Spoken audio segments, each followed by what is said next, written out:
Good afternoon and welcome to the 5 Essentials, Defining, Measuring, and Empowering School Improvement Panel. My name is Colette Walton. I am the director of the 5 Essentials at UChicago Impact at the University of Chicago Urban Education Institute, and I will be moderating today's panel. I am so excited about our panelists today. I am joined by Elliot Ransom, co-CEO for UChicago Impact, Dr. Holly Hart, Survey Director at the University of Chicago Consortium on School Research, and Dr. Ernesto Matias, Chief Education Officer for the Illinois State Board of Education. Before we transition to the panel discussion, we'll hear from two of our panelists. Elliot will provide an overview of the 5 Essentials research and framework, and Holly will share findings from the 5 Essentials revalidation study. Before we get started with the presentation portion of our time together, we want to hear from you. So, what do you think it takes to improve a school? I'm going to invite you to use the chat feature to share your thoughts. So take about the next 30 seconds and ponder this question. What do you think it takes to improve a school? Go ahead and type your responses in the chat. Okay, I'm seeing something right here. Set a basic framework, but empower teachers to lead the way and break with curriculum so students can study on topics that interest them after they learn some basics of reading, writing, and numeracy. Okay, awesome. Any other thoughts about what it takes to improve a school? And if not, no worries, because guess what? We are going to dive right in. So let's just do that. But think about the themes that emerge and keep this in mind as Elliot explores the 5 Essentials research and framework. Great, thank you so much, Colette, and good afternoon or good morning, depending on where in the country you are. Thank you so much for joining us today. It's exciting and an honor to be with you. As Colette mentioned, I have the opportunity to provide a little bit of history and background on the 5 Essentials and use that as a backdrop for the panel discussion that we'll get to in just a little bit. So with that, we'll kind of dive right in.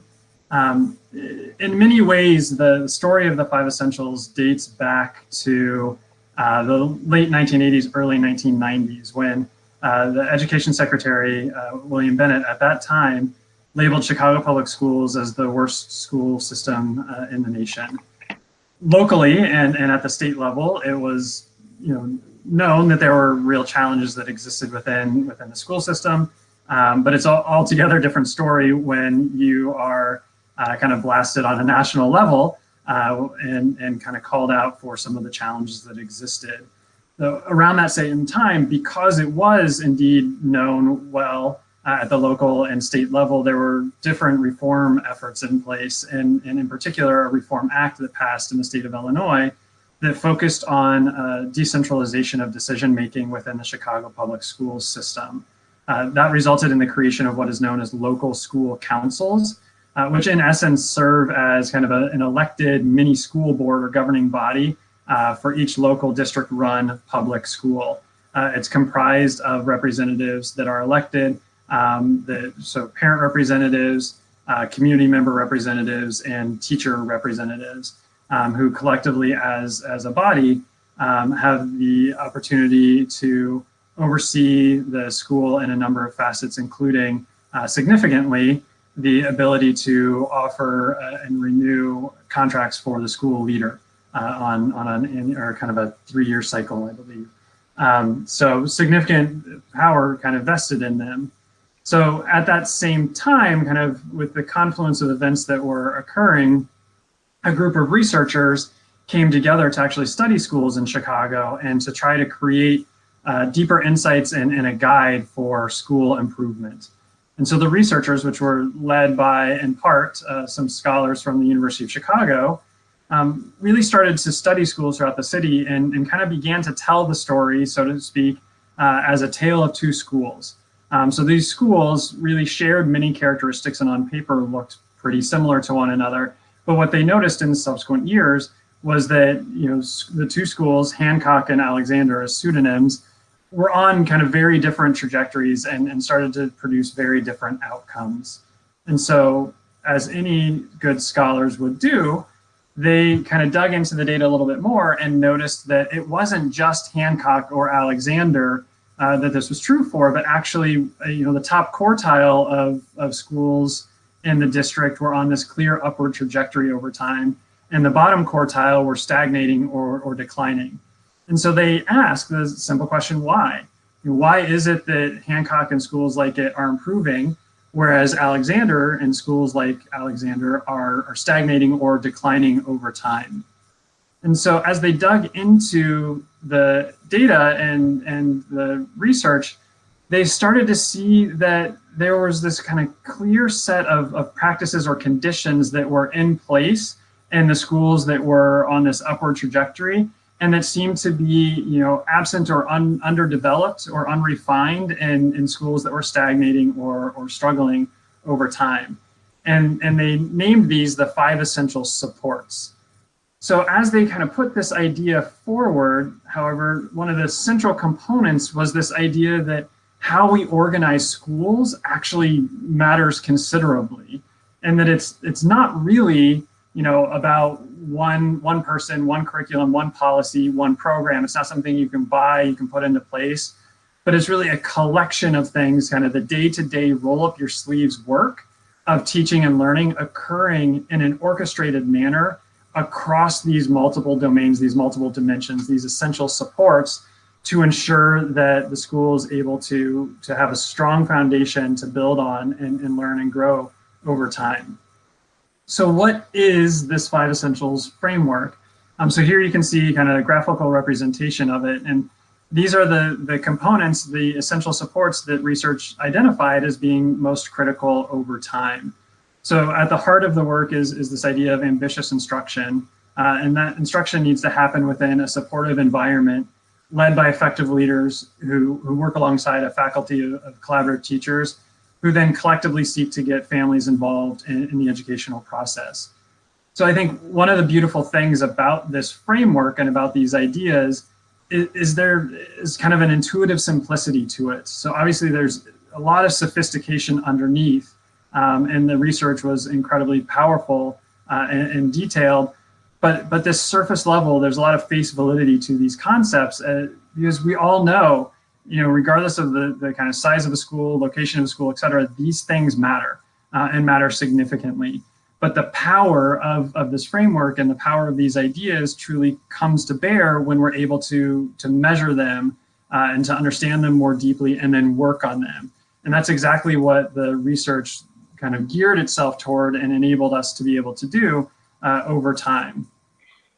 And so doing, I think one of the key and profound insights from this work was this idea of kind of pushing or promoting an expanded conversation about schools, school quality, and school improvement. So a lot of the work in education, rightfully so, is focused on kind of the technical aspects of the work, on teaching and learning. We have a lot of ways to talk about, to work on, to measure those concepts. But what the 5 essentials really put forth and kind of the research highlighted was that there is so much going on underneath the surface. And in many ways, the technical work has to rely on these social aspects of the work. So things like trust, commitment, responsibility.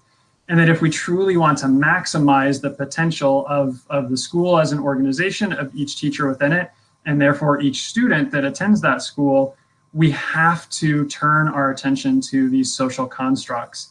And so in many ways, it kind of recognized that educating students is a fairly unique human endeavor, and that we have to pay attention to measure, talk about, work on, and seek to improve these social concepts in addition to technical aspects of the work. And so we know all of this to be true and powerful because it's at this point in time incredibly well researched and documented. So as I said, the research dates back to the early 1990s. So we have about 30 years of research and 20 plus years of data that's been collected and analyzed to continually help us understand these supports and these conditions. So the original research led to the publication of a book called Organizing Schools for Improvement, Lessons from Chicago. And that really established the improvement framework and a measurement system to go along with it. In subsequent years, it's been administered and the data have been analyzed at scale across the state of Illinois, for example. And in just a moment, you'll get to hear from my colleague, Holly, from the consortium, who will talk about the most recent research into these concepts and the revalidation effort that's been underway to help us glean more information and a deeper understanding of what's going on. But if I could, in many ways, kind of take a crass attempt at summarizing two really pivotal pieces of information or insights from the original research, it's really represented by these two concepts here. The first one is this idea that schools that are strong on 3 or more of the 5 essentials were 10 times more likely to improve student outcomes than schools weak on 3 or more of the essentials. So it's not a guarantee. Again, it's not the idea that there is a silver bullet, but it's creating this outsized effect, this outsized opportunity for schools when firing on all cylinders to truly produce transformational outcomes for their students at a rate of 10 times more likely to improve outcomes over time. But it's also not just about being strong on those components. It's ensuring that you kind of take a continuous improvement lens to this work and recognize that in your practice, you're only as strong as kind of that weakest area. So if there's an underdeveloped area, a weak area that is sustained over time, it actually undermines those strengths. And ultimately, the research found that schools that have a sustained weakness stand a less than 10% chance of improving student outcomes over time. So it's about being strong, but it's also about continually reflecting and working and improving in these areas to ensure that your organization is as strong and robust as possible. So time and time again, kind of across different studies and different ways of looking at it, we see positive relationships between the 5 essentials and the underlying concepts and the outcomes that we tend to talk most about in education. So with that, I'll actually turn to Holly, invite her in to share more about some recent revalidation work for the framework. Thank you, Elliot. Just checking, I'm on. Yes, okay, great. Thank you so much. That was a great description of the original work. Just to say a little bit about the motivation for this study, and Elliot said, can help me with my slides because I have too few screens here, but in any case, the motivation for this study was that, the organizing schools work data is 15 years old. It looked at only elementary schools. Since then, educational practice has obviously evolved quite a bit. And in addition, the context in Chicago, where we've done our research, has changed over time. So right now, these surveys since 2014 have been part of public accountability. So we did this work to ensure that the 5 essentials concepts and measures are still important for improvement. The goals of the study were to ensure that that our measures are validated now across both elementary and high schools, but also across various community contexts, and also in our qualitative work that's also part of this study, to ensure and to find out the degree to which this information is actually providing accessible and usable data for schools. So today's research question, which is looking at the first year of this 2-year study, is looking at how schools' strength and growth, as Elliot described, on the 5 essentials predict having greater than expected improvement on student outcomes. And I'll describe that a little more. The data sources for the study included annual surveys from 2012, spring of 2012 to spring of 2018. Our predictors are the 5 essentials. Measure scores, we're looking at the individual measure scores at this time, not the essentials. And 5 types of outcomes. Test scores, as part of the original study looked at, and also attendance, which the original study looked at. but new outcomes such as GPA at both elementary and high school, freshman on track rate at high school, and college enrollment for high school.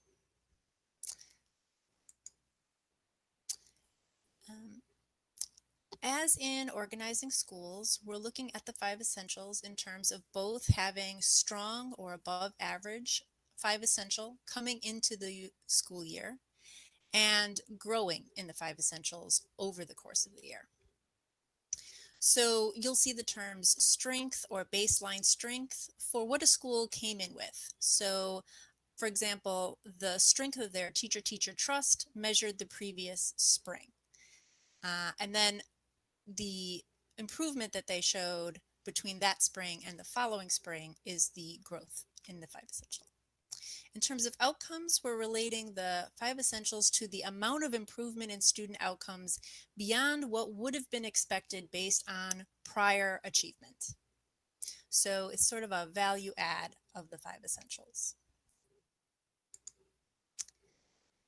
While the 5 essentials are meant to be considered as a holistic theoretical framework, and I don't want to lose that idea, they're not just a list of 20 measures.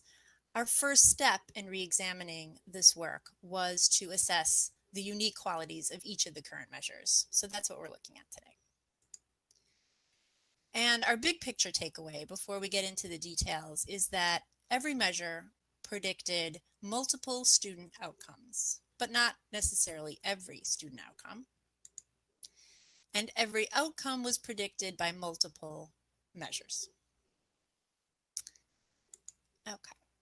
So I'm going to walk through one example of a measure and an outcome, and then we'll take a big picture at the overall. So one of our measures is called school commitment, and it's a teacher measure that asks teachers to agree or disagree with items like the ones you have here. I usually look forward to each working day at this school. I wouldn't want to work in any other school. I feel loyal to this school. I would recommend this school to parents seeking a place for their child. Okay, so let's look at how school commitment relates to elementary GPA. We can see that a higher baseline score, so the top line looks at the strength of school commitment and that's relationship to elementary GPA. So we see having a stronger school commitment coming into that school year impacted schools in terms of a yearly increase of a 0.06 greater than expected average school-wide. And if the school was also growing in school commitment across that year, they also saw a 0.03 grade point average in addition, additional growth on their GPA. If they were both strong and growing in that year, this is a cumulative effect. So that school, that above average school, would have a 0.09 boost to their annual growth in GPA, in average GPA. Okay, so the next one is all of the measures in terms of that same outcome, elementary GPA. And we can say that most measures are to the right of 0 there and dark blue. They were positively and significantly related to growth in elementary GPA improvement. You can see that there were 4 that are to the left. Those were actually negatively related. And those were academic, press, English, math, and personalism. We find that these, in our subsequent analyses, are related differently to schools in different contexts. So that's part of the relationship story. But also some of these indicate, instructional practices that are more challenging. And sometimes those we have found in other research are related to lower GPAs, but higher test scores. And then again, in terms of growth, similarly, those measures were positively related to GPA improvement. We typically do see that base strength in the survey measures is more strongly predictive than growth. Okay. So now that we've looked at that one, I was just going to focus, for sake of time, on our other new outcomes. So high school, as I said, is new. We did not look at that in organizing schools. So these outcomes are new. This one is high school GPA. And again, you can see that most of the measures were positively associated with improving high school GPA. Slightly smaller size than elementary, but different story in elementary and high school in terms of how it is to improve GPA, probably. Some of the strongest measures here were student-teacher trust and school-wide future orientation. You can see the one negative measure was teacher collaboration, which we think probably operates differently in high school and elementary school. We did hear some of that from our qualitative work as well. Another outcome for high school is freshmen on track. You can see that, again, most measures are to the right. Those transparent circles are not significant. Collective responsibility and school-wide future orientation were some of the highest measures. You can see that those, the impact of those really highest, most positively related measures were as much as 3.25 percentage point increase in the freshman on track rate compared to schools that were, say, only average on that measure. And for growth, it was as much as 1.45 percentage points on that on track percentage increase for strong versus average schools.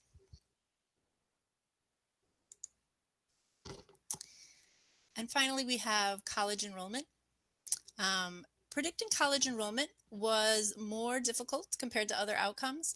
This is perhaps not surprising, given that it reflects first a smaller subset of students, because this is only for graduates. And also, there are a lot of non-scholastic factors in college enrollment, perhaps more so even than other outcomes. But we did find that 13 of the 20 measures showed a positive and significant relationship, as much as a 9 percentage point increase in college enrollment from one year to the next for schools that were strong in the strongest measures.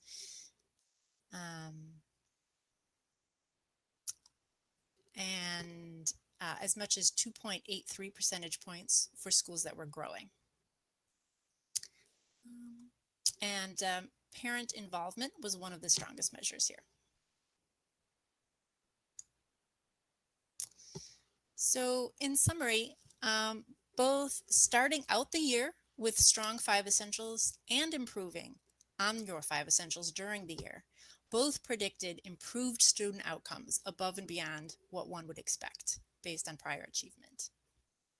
So schools that are working to improve in areas such as student-teacher trust or teacher influence, but have not yet reached a point of strength or being above average in that measure, they can still see improvements if they are working in these areas.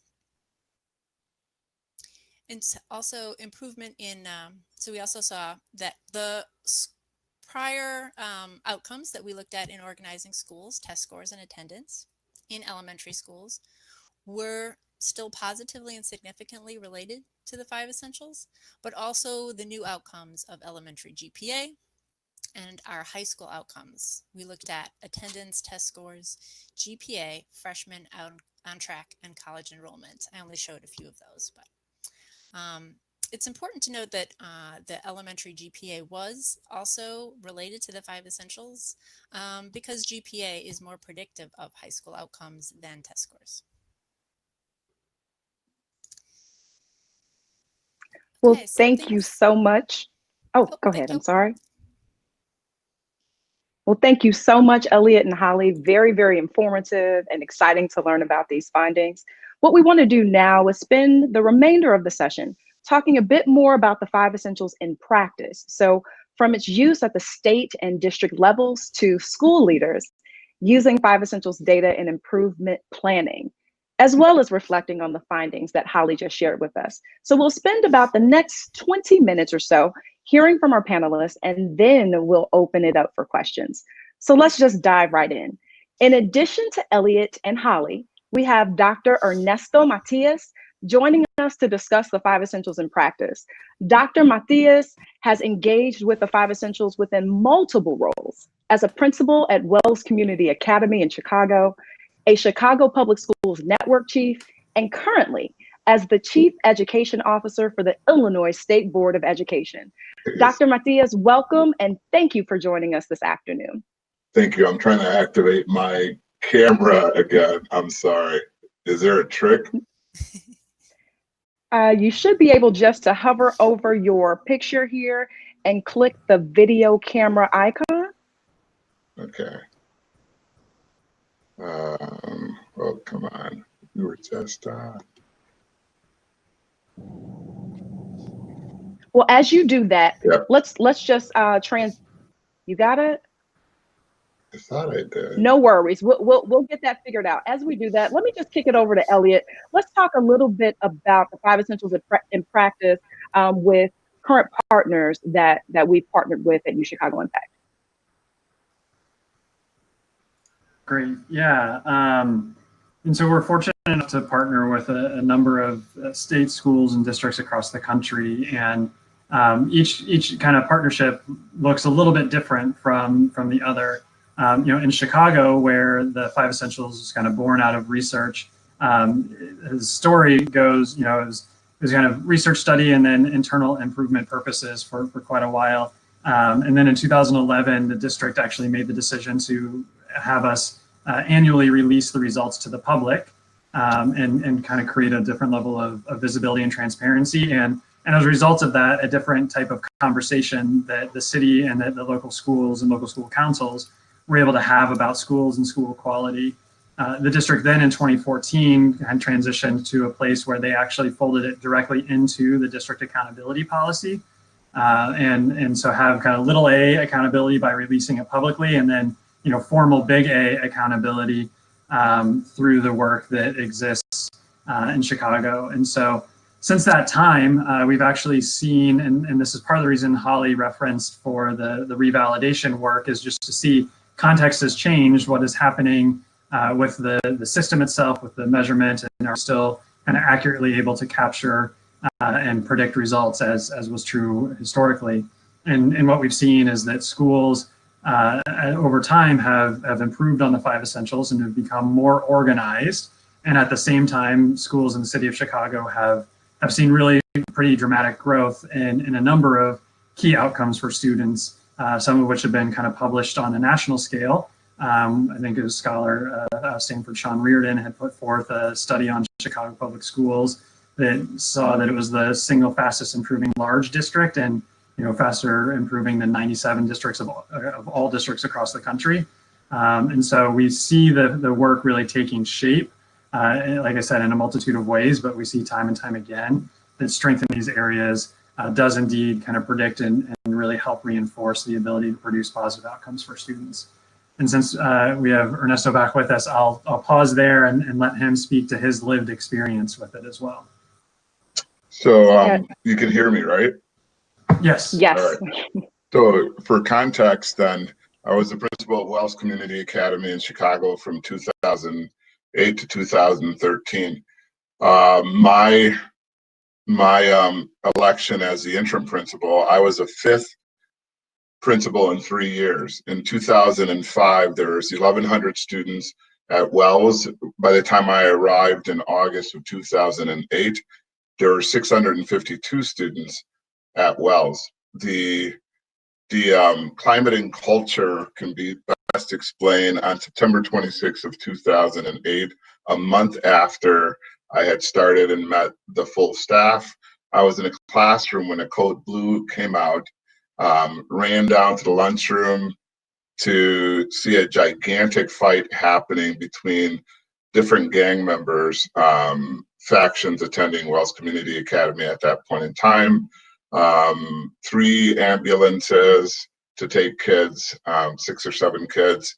I had arrested something like 8 kids from that melee. And so it gives you a context. Teachers were fearful of students. I don't want to say it, but a typical school in an inner city where high violence attendance rates there were at about 68%. The freshmen on track, 49%. So all of the indicators that Dr. Hart was talking about can be impacted by the 5Essentials data were in the dumps. And so one of the first moves that I made, having looked at the data from prior years, was climate and culture, because I thought that was important. And so brought in Rick Miller from Arizona with the Kids at Hope cultural framework, and took our staff through training for that to slowly see that our acronym, which was We Educate Low Life Students at Wells in the previous 25 years, changed to We Educate Lifelong Scholars. And so in the 5Essentials, by the time my 5th year rolled around, you saw some significant movement up that, which enabled us, at least in the 5 years, 1 year to get off of probation. And then my hand-picked successor, Dr. Rita Wright-Chotri, was able to actually sustain being off of probation beyond my tenure into hers. And so the 5Essentials played a pivotal role because I paid attention to it. I know the critics say it's subjective, et cetera, and so forth, but I believed that if I made the right moves and the staff was honest and open in their responses, and students and communities, we could transform a low-performing, hopeless school in the city of Chicago into a high-performing neighborhood school that kids would want to attend. And so from the school level, I absolutely saw the value of the 5Essentials, how it impacted my career, how it impacted the students and the teachers at Wells Community Academy in order to transform that school, which then catapulted me in my different job promotions throughout. And so, awesome. Yeah, go ahead. I was gonna say thank you so much for that. And so actually, I think you were leading this way as well. Just want to kind of reflect a little bit about how you use the 5Essentials to drive improvement at a systems level. So we know that, excuse me, you have previously served as a network chief in Chicago Public Schools, and you're currently the chief education officer for the state of Illinois. So can you tell us a little bit about how you use the 5Essentials at that level, previously in CPS and currently now at the state level? I don't know if there's any way I can share my camera. Is there a way I can do that? I won't. As a network chief, we have a dashboard that was created by my own data strategist. And one of the data sets that we consistently referred to was the 5Essentials. And so we had constant conversations, or at least I did, with our schools who needed some encouragement, not only with the 5Essentials, but how the 5Essentials could actually make a difference for their school culture and ultimately to improve student learning. And so as a network chief, the 38 schools originally, and then 30 schools when I left, we actually held our principals accountable for the 5Essentials, really suggesting to them that the research behind it was very solid. And if you just paid attention and put in some strategies that I outsourced sometimes, and sometimes I did myself with my own background knowledge, you would improve your school.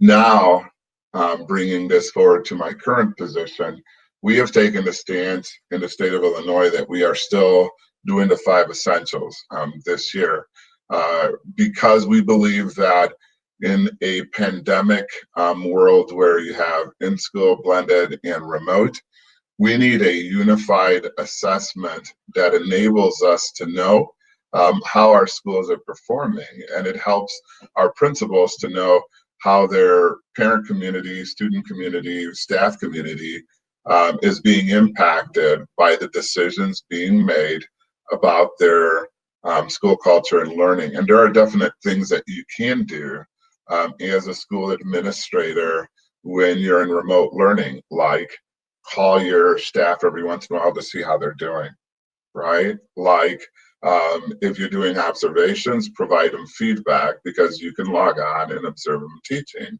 Like leading, right, remotely, but nothing stops me from getting in my car and delivering packages. Like if you're really invested in the work, you will do this.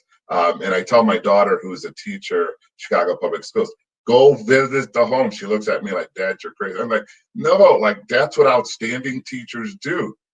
They get out of their comfort zone. They just do it. I'm not asking you to go into the house. And so when I think about the 5 essentials at our level, the fact that we're going to have that research, I was texting my team about asking for the 5 essentials with the Illinois Empower schools. So we have comprehensive schools, lower 5%, and then targeted schools. How can we embed the 5 essentials into our quarterly meetings, right? Because we're holding folks accountable to actually take a look at what the 5 essentials are saying about school culture so that we can help provide supports through learning partners to our school with a focus. So we have something called primary partners, and our Illinois Association of Superintendents are a part of that. So is our Illinois Principals Association. That's a direct coaching to school leadership that if we do this right, you know, in the ensuing months and years, they will be able to utilize that research to help their principals, their superintendents, get better at school improvement by actually paying attention to what are the best strategies to utilize with ambitious instruction.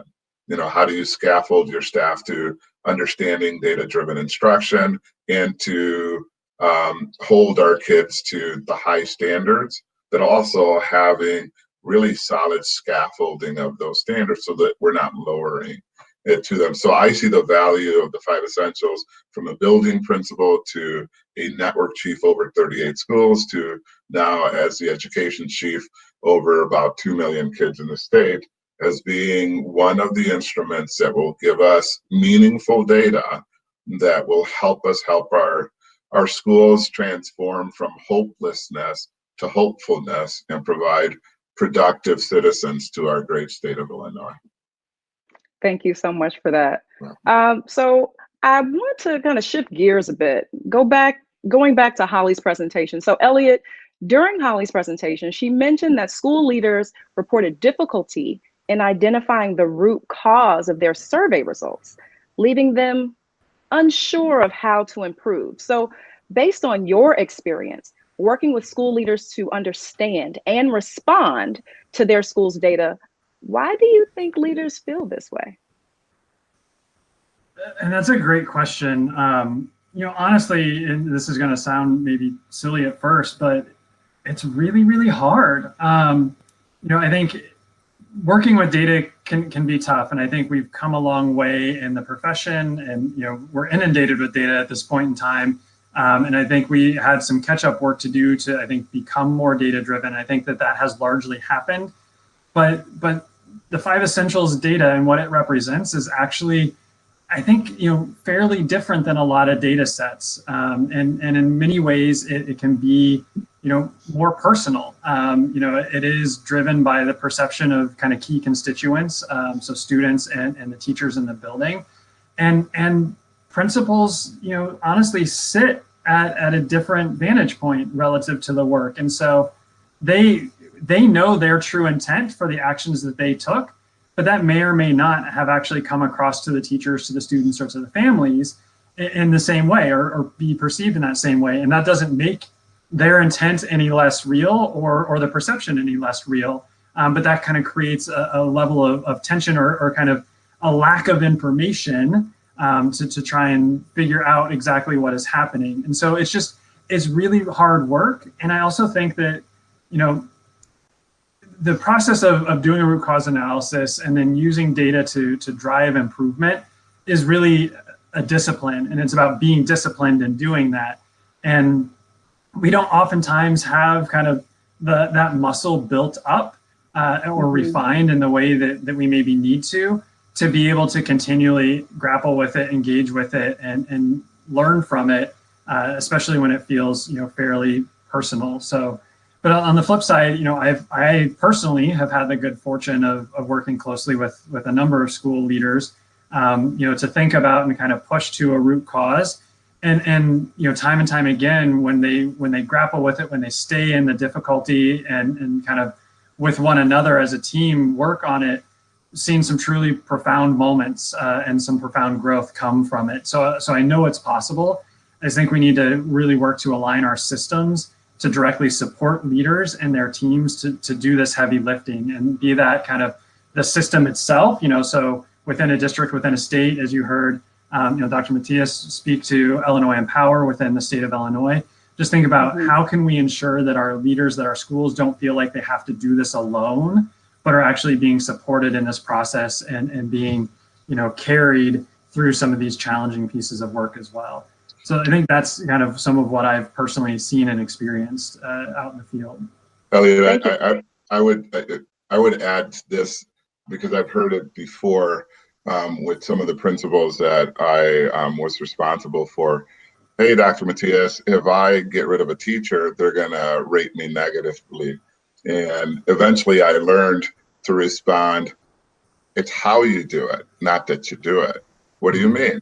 How transparent were you about the supports that you implemented in your school? Did you allow the teacher to go to professional development? Did you provide a coach where possible? Did you meet with the teacher? Like, how transparent were you about the process at your school? And then I would tell them, I did 3 teachers that way, but because I was so transparent at Wells about the supports that we had, the coaching that we offered through the department chairs, et cetera, and so forth, I didn't get it back through the 5 Essentials. Everyone understood that if Matias went after you, there was cause. All you had to do was do what they said, and we would be okay. And so, to your point, it's not only offering the research, the data, the root cause analysis, but the quality of supports in order for school leaders to envision, right, what they need to put in their toolkits to address some of these issues that are ongoing, especially in low performing schools. Yeah, thank you. Yeah. So before we transition into the Q&A portion of our time together, I want to spend just a couple of minutes, about 5 minutes or so, hearing from each of our panelists about the value of the 5 Essentials in driving improvement. So here's a question for each of you. What has struck you as most compelling or underappreciated and underutilized about the 5 Essentials framework and research behind it? And Holly, I just want to start with you. From a research perspective, what do you think about this? So I think that we've gained a lot of insight this year, and I was a little over time, so I didn't get to say that there's a qualitative report coming out from some of our qualitative work and actually talking to folks in schools about how they use these things, how they use the data, how they understand the data. And so, I think we through this research and also through talking to people and working with them, we see ways that, we and the district can both support schools more in these areas. But I think what we saw a lot is, we're talking about this root cause, and I think that there are people who understand this, but then they get caught in those very minutia. They get caught in this one question that people are not answering as positively this year as last year, or maybe one grade of students is lower than another, and those are important things. Like we said, it's hard, it's necessary to sort of process through the data and see where things can be changed, but we have to then come back, right? You have to back up, fade back to the bigger picture, right? Because those are just one small example of a bigger idea like teacher-teacher trust or teacher-student trust, and those I think are the hardest nuts to crack in the 5 essentials. I mean, there are certainly areas such as, quality of student discussion that are much more cut and dry. People can really, grasp and work on more easily than these interpersonal things. And I think we've come to a greater appreciation of the struggles of schools in those areas. And there is a need, I think, to not only hold accountable, but support.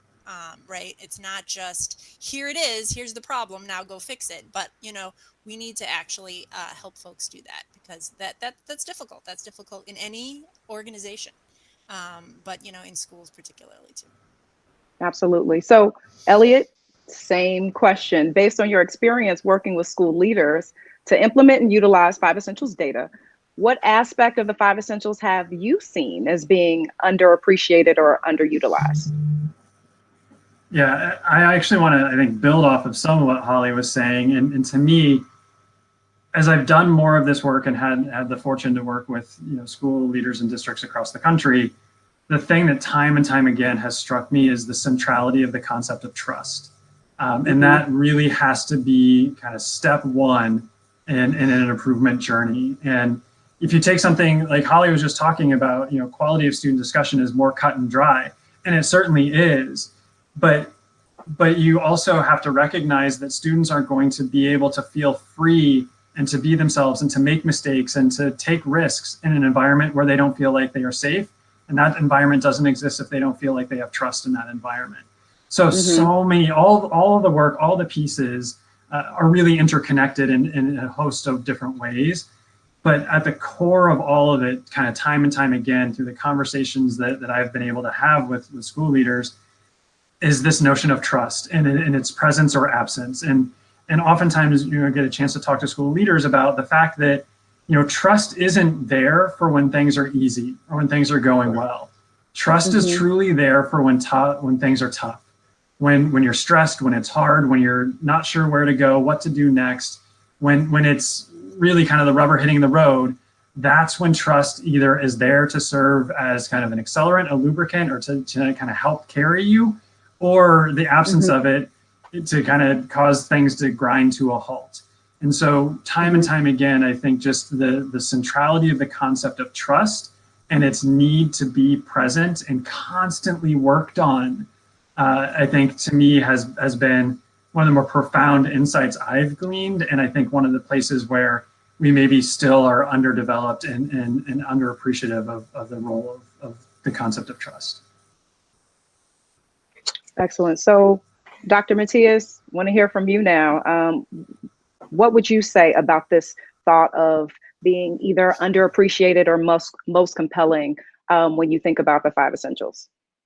I think both in the same, and I'll use the trust that my peers have mentioned, but this is a little bit different. This is actually trusting that the family involvement and family voice component is actual real data, right, that you can actually utilize to improve not only the services to your families, but the customer service, how you treat them when you say no, how you treat them when you say yes, how you treat them when you have a tough disciplinary conversation, how you treat them when they want you to do X, Y, and Z.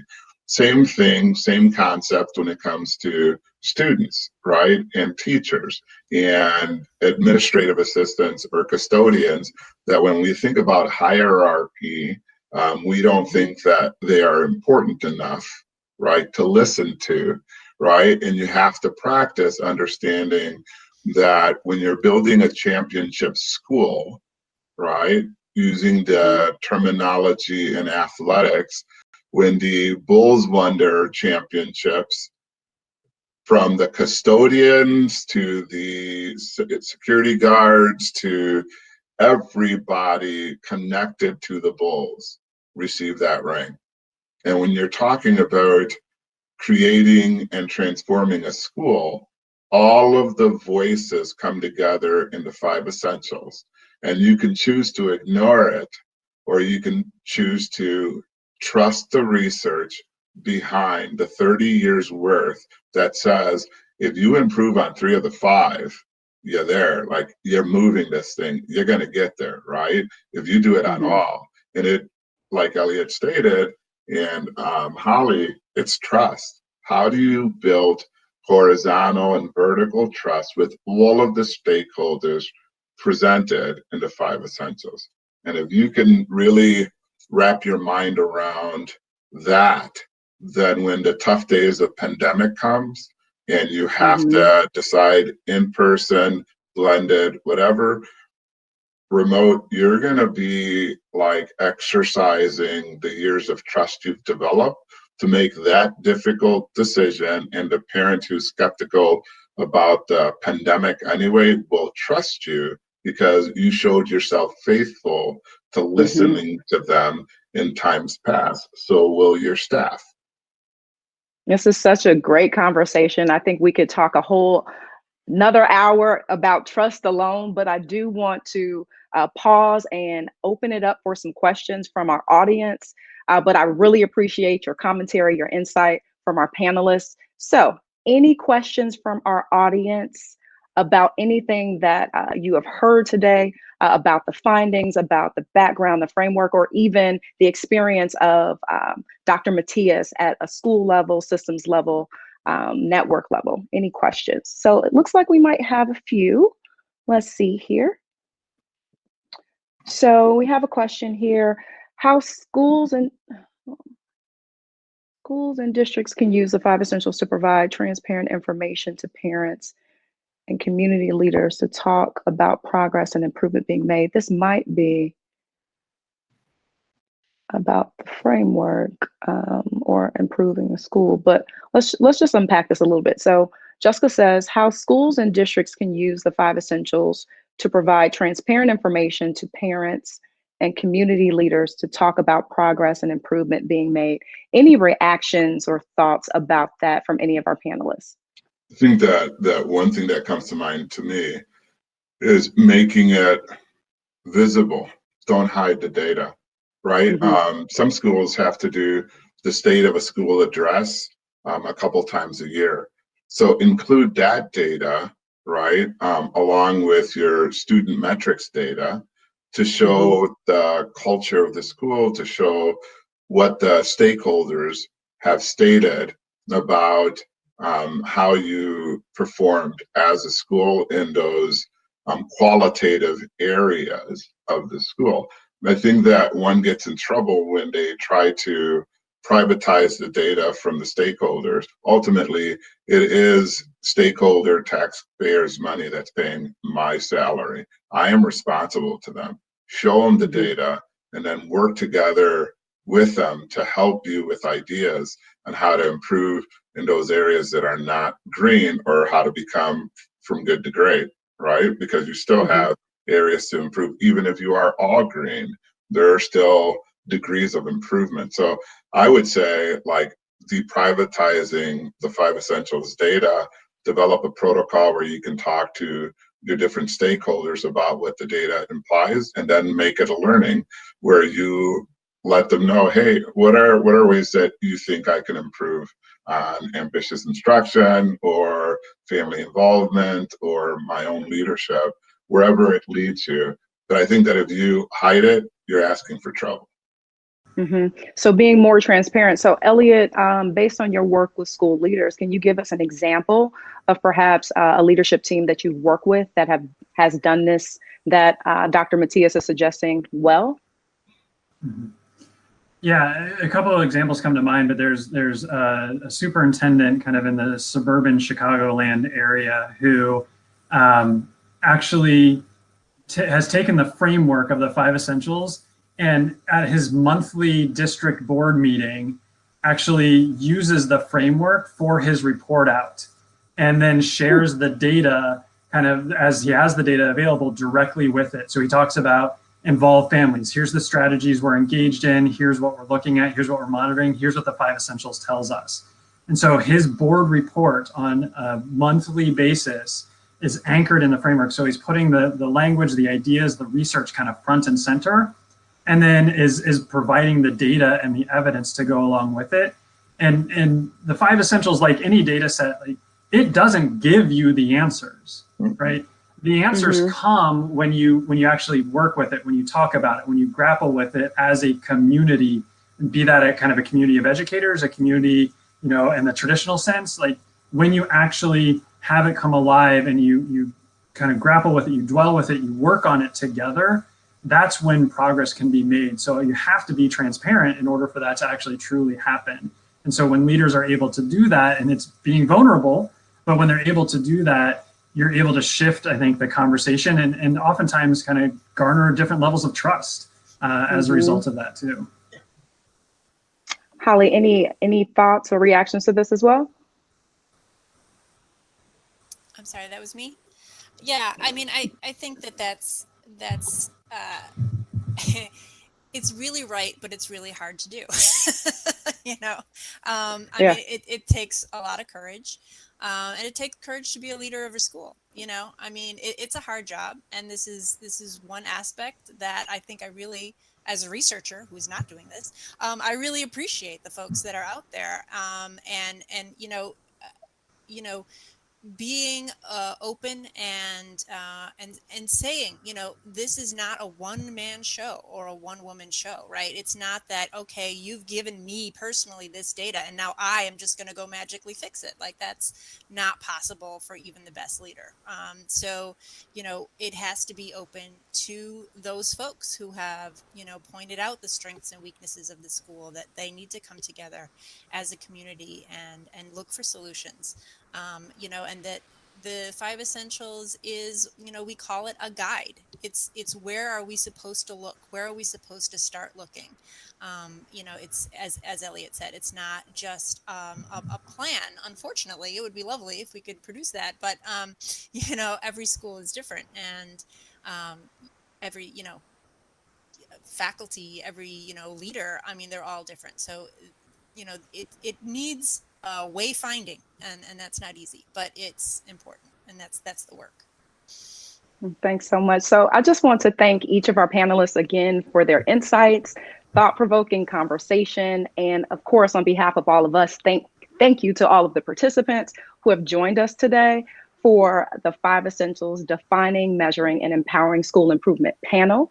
If you would like to connect with us, or if you have questions, please email us at impact-surveys@uchicago.edu.